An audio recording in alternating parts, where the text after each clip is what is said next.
तो दोस्तों आज की इस वीडियो में हम लोग पढ़ने वाले हैं कक्षा 10 हिंदी का काव्य सौंदर्य के तत्व। काव्य सौंदर्य के तत्व में आप लोगों को रस अलंकार और छंद पढ़ना है। वो तो कौन कौन से रस छंद और अलंकार आप लोगों को यूपी बोर्ड पेपर में आएगा उसी के बारे में इस वीडियो में हम लोग करने वाले हैं।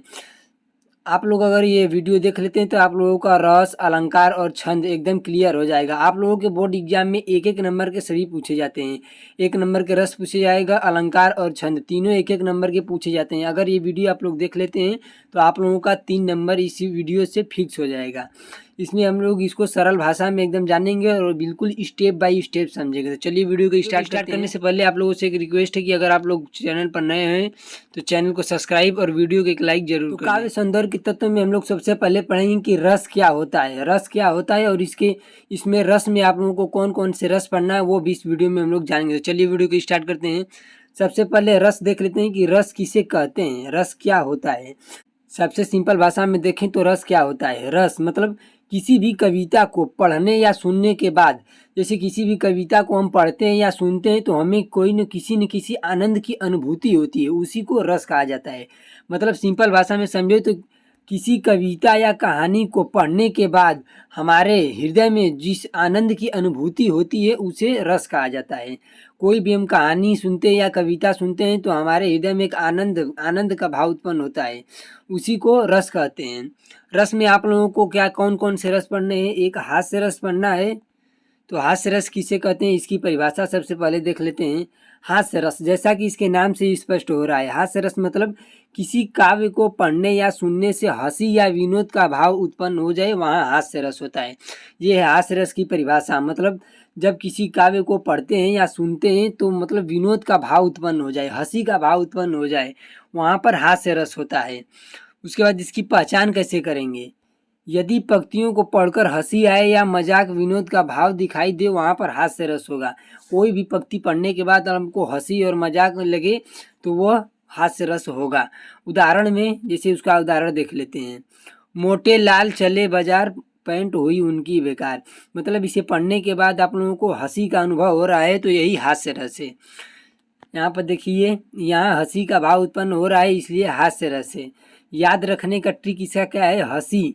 हंसी मतलब हास्य रस।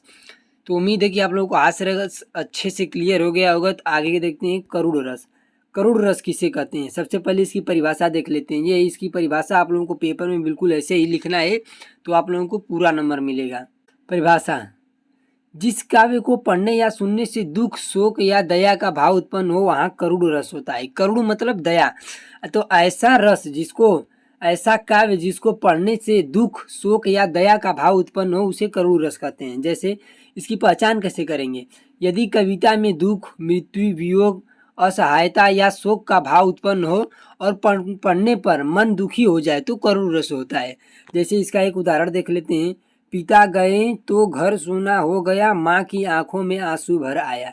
इसमें आप लोगों को दुख और दया दोनों दिखने को मिलेगा तो यही है करुण रस। याद रखने का इसका ट्रिक क्या है, जहाँ पर दुख होगा वहाँ पर करुण रस होगा। तो उम्मीद हो कि आप लोगों का रस जो है क्लियर हो गया होगा। इसी तरह जिस प्रकार से लिखा गया है उसी प्रकार आप लोगों को परिभाषा बिल्कुल लिखना है। जिस प्रकार से परिभाषा लिखा गया है तो आप लोगों को बोर्ड एग्जाम में पूरे नंबर मिलेंगे। आगे देखते हैं अलंकार। तो सबसे पहले अलंकार की परिभाषा देख लेते हैं कि अलंकार कहते किसे हैं। तो कविता की सुंदरता बढ़ाने वाले शब्द या विशेष प्रयोग को अलंकार कहते हैं। मतलब कविता की सुंदरता बढ़ाने वाले शब्द को अलंकार कहते हैं। सरल भाषा में समझे तो अलंकार कविता का गहना है। अलंकार को कविता का गहना कहा जाता है। हम लोगों को पढ़ना है अर्थालंकार के प्रमुख प्रकार के बारे में। आप लोगों को जो है आप कक्षा 10 के सिलेबस में वो 3 अलंकार है, उपमा रूपक और उत्प्रेक्षा। ये तीनों अलंकार आप लोगों को पढ़ना है, उपमा रूपक और उत्प्रेक्षा। तो चलिए देखते हैं उपमा अलंकार। उपमा अलंकार इसकी पहचान क्या है। पहचान या परिभाषा, जब किसी व्यक्ति या वस्तु की तुलना किसी दूसरी वस्तु से की जाती है और सा सी जैसे समान सदृश आदि शब्द आते हैं वहाँ उपमा अलंकार होता है।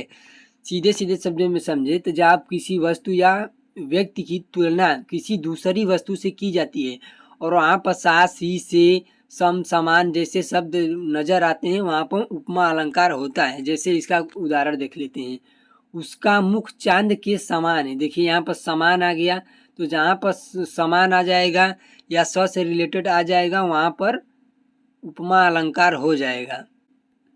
यहाँ मुख की तुलना चांद से की गई है। तुलना बताने वाला शब्द समान है, मतलब देखिए इसका तुलना की गया है और तुलना बताने वाला शब्द क्या है, समान है, तो इसलिए यहाँ पर उपमा अलंकार है। इसको याद रखने का ट्रिक क्या है, उपमा अलंकार में सा सी से जैसे समान शब्द आते हैं बार बार, यही शब्द बार बार आएंगे तो उपमा अलंकार हो जाएगा। सीधे सीधे बस आप यहीं से समझे। उसके बाद उपमा अलंकार के बाद आप लोगों को पढ़ना है रूपक अलंकार। रूपक अलंकार किसे कहते हैं, सबसे पहले इसकी परिभाषा देख लेते हैं। जब उपमेय को सीधे सीधे उपमा नहीं मान लिया जाए वहाँ रूपक अलंकार होता है। सीधे सीधे शब्दों में देखें, पहले इसका उदाहरण देख लेते हैं। उसका मुख चंद्रमा है, मतलब यहाँ पर उसके मुख को ही चंद्रमा कह दिया गया है, उसके समान नहीं कहा गया है बल्कि मुख को ही चंद्रमा कह दिया गया है, इसलिए यहाँ पर रूपक अलंकार है। उपमा और रूपक में अंतर कैसे है, यहाँ पर देखिए। उपमा में उसका मुख चांद के समान है, अगर समान आता तो यहाँ पर उपमा होता, लेकिन यहाँ पर तुलना किया गया है और सीधे उसी वस्तु को कह दिया गया है, उसका मुख चांद ही है, तो इसलिए यहाँ पर रूपक अलंकार है। याद रखने का ट्रिक क्या है इसका, सीधा बता देना या सीधा बना देना, रूपक उसी के समान बना देना। उसके बाद अगला है उत्प्रेक्षा अलंकार। उत्प्रेक्षा अलंकार किसे कहते हैं, तो सबसे पहले इसकी परिभाषा देख लेते हैं। जब किसी वस्तु में दूसरी वस्तु की संभावना या कल्पना की जाए वहाँ उत्प्रेक्षा अलंकार होता है। इसमें अक्सर मानो जैसे जनु जानो आदि शब्द मिलते हैं, मतलब इसमें मानो मनहूँ जनहूँ जनू जानो जैसे शब्द मिलेंगे तो वो उत्प्रेक्षा अलंकार हो जाएगा। उदाहरण में उसका मुख ऐसा चमक रहा है मानो चांद हो, यहाँ पर देखिए मानो शब्द आ गया तो हो गया ये उत्प्रेक्षा अलंकार। उसके बाद इसके ट्रिक देख लेते हैं। कल्पना या संभावना होगी वहाँ पर उत्प्रेक्षा अलंकार होगा। उसके बाद आगे चलते हैं छंद की ओर। छंद किसे कहते हैं, छंद क्या है, कविता की पंक्तियों में मात्रा वर्ण गति और लय का निश्चित नियम हो उसे छंद कहते हैं। सरल भाषा में कविता को निश्चित लय और नियम में बांधने को छंद कहते हैं। इसी तरह आप लोगों को बोर्ड एग्जाम में लिखना होगा। महत्वपूर्ण छंद कौन कौन से आप लोगों को पढ़ने हैं, दोहा, सोरठा और रोला। तो चलिए सबसे पहले दोहा देख लेते हैं कि दोहा छंद क्या है। इसके लक्षण में दोहा में 4 चरण होते हैं। इसकी परिभाषा है दोहा में 4 चरण होते हैं। ये देखिए, पहले चरण में 13-13 मात्रा होगी, दूसरे चरण में 11-11, फिर तीसरे में 13-13 और चौथे में 11-11 मात्राएं होंगी, तो वहाँ पर दोहा छंद होगा।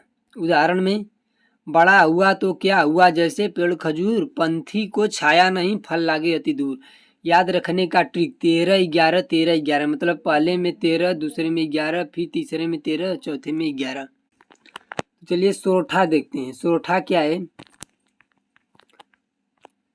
सबसे पहले इसकी परिभाषा देख लेते हैं। सोरठे को दोहा का उल्टा क्रम माना जाता है, मतलब जैसे कि दोहा में क्या होता है कि पहले और तीसरे चरण में 13-13 मात्राएं होती है और दूसरे और चौथे चरण में 11-11 मात्राएं होती है। इसमें ठीक इसका उल्टा है, पहले और तीसरे चरण में 11-11 और दूसरे और चौथे चरण में 13-13 मात्रा होंगी। इसे सोरठा छंद कहेंगे। पहला चरण में 11, दूसरा में 13, तीसरा में फिर 11 और चौथे में 13।